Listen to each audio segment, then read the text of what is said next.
Good books can teach you a lot. Today, in this video, we will be learning 5 interesting things from How to Be a Writer by Ruskin Bond. Honestly, it wouldn't be wrong to say that Mr. Bond is literally everyone's favorite writer, isn't it?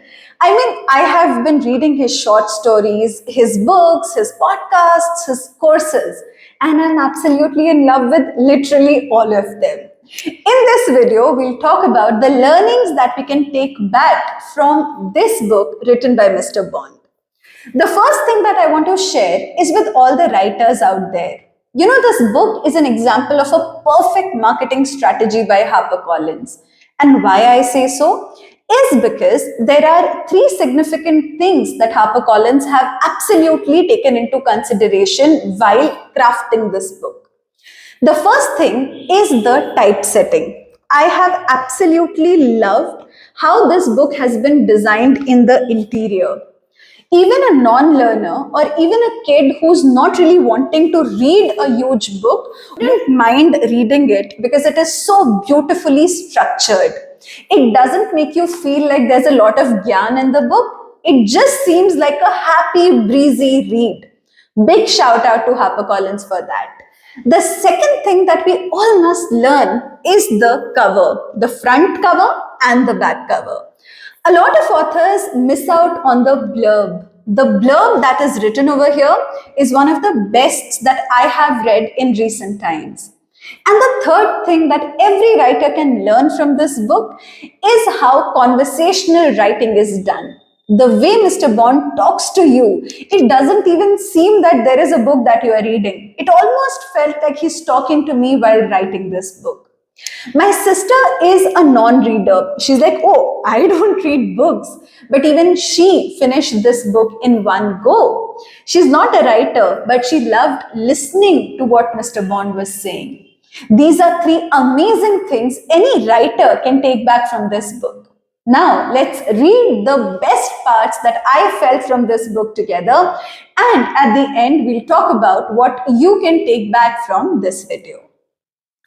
The first part that I absolutely loved in the book was putting a mood or an idea into words is an occupation I truly love. I plan my day so that there is time in it for writing a poem or a paragraph or an essay or a part of a story, not just because writing is profession, but from a feeling of delight. A lot of authors feel, how do I take out time? This is how you do that. If you love something, just take out time for it. 5 minutes a day is also some time that you're giving to your passion. So why not do it? The second thing that I absolutely loved is this line. Life would be intolerable if I did not have this freedom to write every day. I mean, how much underestimated is that time that we give to ourselves, isn't it? Stop seeing that one reel and start writing. That's the beauty of writing. That's the freedom that you have while you are writing. Forget about publishing, forget about everything. If you're writing, you are expressing yourself as freely as you can.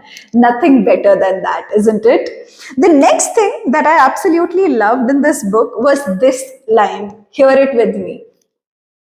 He writes very simple, but he has the knack of getting to the heart and mind of his characters. This is about Somerset Maugham.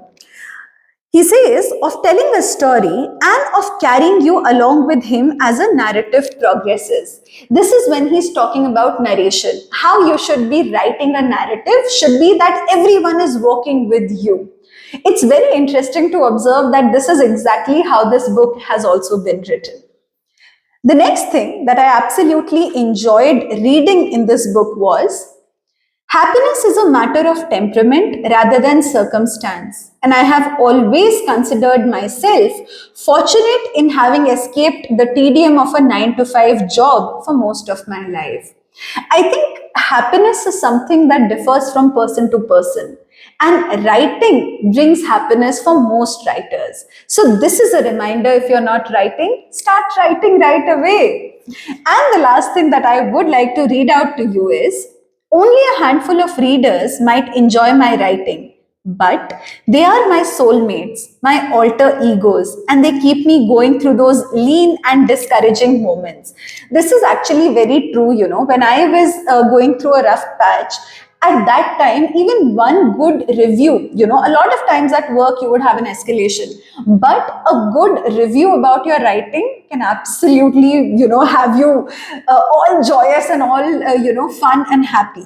So, when you are going through a phase when you're not able to write, at that time, stop everything and read a good review. I personally have saved the reviews of people who wrote to me on Instagram, and I read it when I feel low. That is something that has helped me as well. These were the 5 things that I took back from this book. I personally feel that non-fiction as a form is a lot of learning while you're reading. So in these videos, I'm trying that I bring all of these things to you. If you like our videos, do not forget to like, share and subscribe, and tell me which book do you want to learn from next. I'll see you in the next video. Till then, keep reading, keep writing, and keep growing.